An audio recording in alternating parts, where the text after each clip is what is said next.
How's it going, guys? Today I'm going to be featuring the Kirisame, the tier 7 premium Japanese destroyer that you could only get out of I'm pretty sure it's Santa crates, and it's a super prize, so one of the most rare ships that you will ever see in Legends, or rather not see because not a whole lot of people play this ship.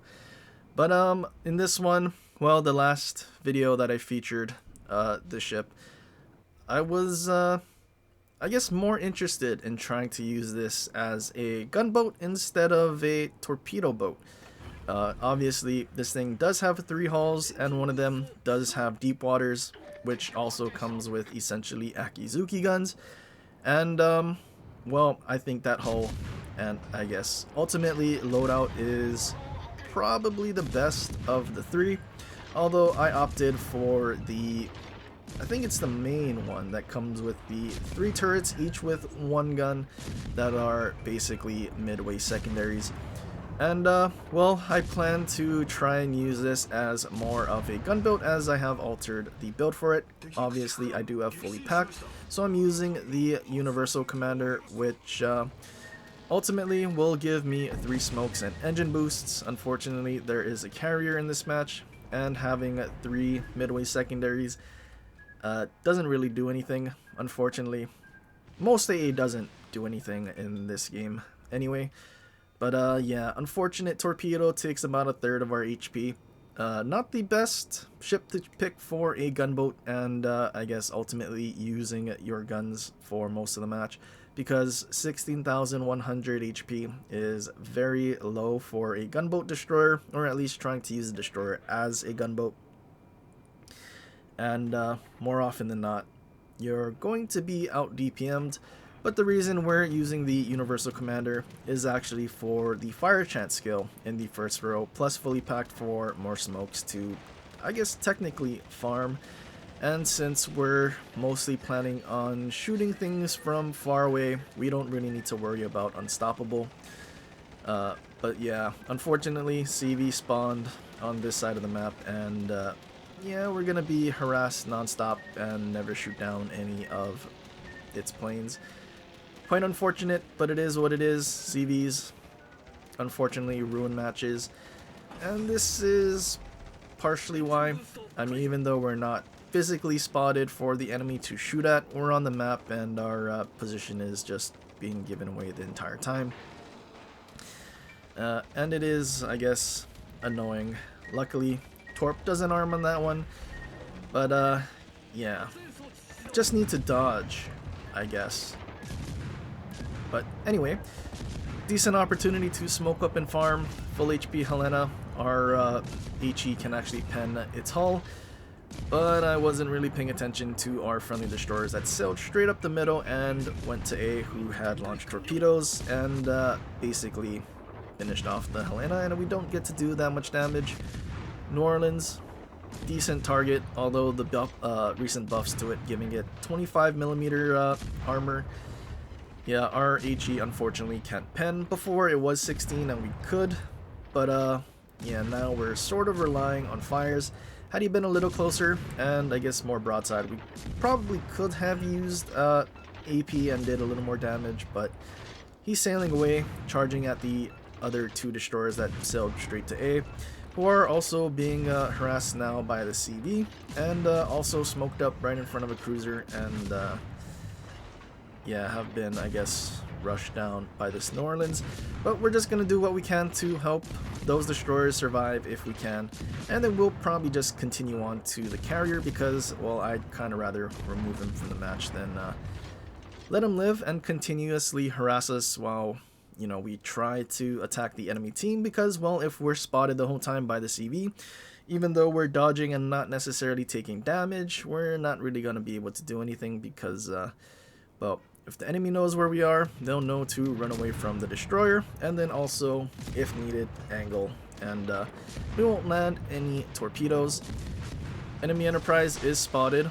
I mean, luckily it is an Enterprise, so their AP bombs isn't really going to be useful. It is a lot easier to dodge torpedo airstrikes in a destroyer than it is bombs, because, well, bombs are probably going to land a couple, especially now that CVs have many more bombs than they did before. And, well, I guess the damage that they can do is a little more consistent instead of having RNG bless them with, say, that one big hit that actually blesses them and they actually do damage. We dump our torps for the Enterprise. He hasn't started moving, although I think he is starting to now because we're actually shooting at him, doing some damage. Enterprise does have a better armored deck than Lexington, as well as some armored plates on the hull, so we're not actually dealing as much damage as I would like to, shooting HE at him. But luckily, it looks like some of our torpedoes are going to land.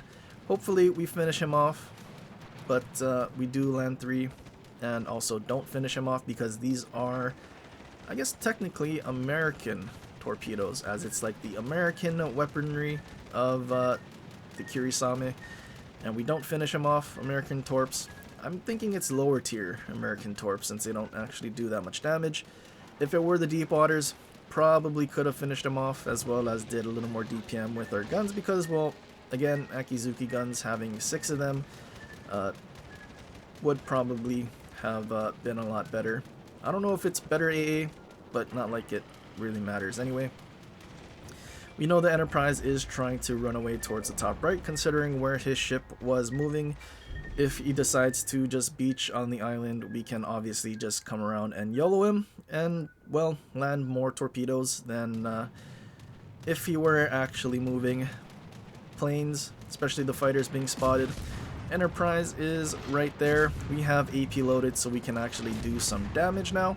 And we're just going to keep doing, well, what every destroyer player wants to do, or really any player wants to do, and that is sink an enemy carrier, as carriers are the most annoying ship in the match. His secondary, right when he dies, sets me on fire, as well as takes my rudder out, and we have to DCP in order to try and dodge. And yeah, unfortunately, we did slow down, I think, a little too early, so we eat that on the stern. And yeah, CV's dead, but he's still controlling planes. Rather annoying, but at least he's trying to drop instead of spotting me for, what is it, like 2 minutes before his planes recall, to try and give his team a better chance of surviving against me. Him dropping, and I guess just leaving the match and moving on to the next one, I guess is also a good thing for us at least, but not good for his teammates. Enemy battleships finally have pushed through C. Luckily, they weren't able to help their CV and get a good pot shot in. I mean, 7,000 more HP. I'm sure if one of them at least shot at me, might have done enough damage that that one torpedo we actually ate because of the secondary that got our rudder might have actually finished us off. But now we just smoke up and start farming while our team just charges in. Our last surface ship that will be providing spotting is gonna die, so we're trying to make as much use of the spotting that he's providing as we can. Friendly CV is obviously not going to physically spot ships, but only on the minimap, so this is why we smoked up, just to do as much damage as we can with our guns before we, I guess, try to sail around and torpedo. Considering how healthy these battleships are, I am a little hesitant to just start open water gunboating with them at full HP. Torpedoes, meant for Georgia, looking good for Nebraska, but unfortunately they ran out just short, maybe a kilometer short of Nebraska. If we had gotten a flood, maybe we could have gotten him to DCP, and then also, I guess, burned him down. This is also pre-flooding change match, at least from when I'm recording this. So it would have been the full duration flood, which probably would have guaranteed him using his DCP, and we could have easily, I guess, farmed him. But CV going after Nebraska, I was hoping he caused the flood. Torp indicator pointing right at the island. Probably could have gotten a little closer, but at the same time, I wanted to launch torps before we lost the chance, and him going behind the island, just in case, well, he tried to turn away once he figured out that he went unspotted, which is why we're actually turning back the other way to just keep him spotted, because, well, an intelligent player can sort of tell when he goes unspotted where a destroyer is, and then that gives him a lot of opportunity to actually dodge. Fortunately, he just sailed in a straight line, and our torpedoes, we launched them so that they would meet him before he got behind the island. Still sailing in a straight line, possibly hoping he would basically reach the island before any torp showed up. But yeah, unfortunately for him, we had launched it and started shooting to give him false hope. But yeah, not a bad XP match considering we got a destroyer, objective, carrier, and a battleship. I think the highlight of the match was honestly finishing off the CV. I think that's everyone's highlight whenever they play this game. But gun build Kirisame, not sure. Sometimes it does work when we're actually open water gunboating and not having to deal with the CV for most of the match, especially against battleships. Most of them, I guess, sort of just brush off the fact that a destroyer with only 3 guns is shooting at them. But with this fire build, I think we sit at 9% fire chance, but it's not bad just because the reload is quick, and even though we have 3 guns, I think we oh, never mind. It's 11% fire chance.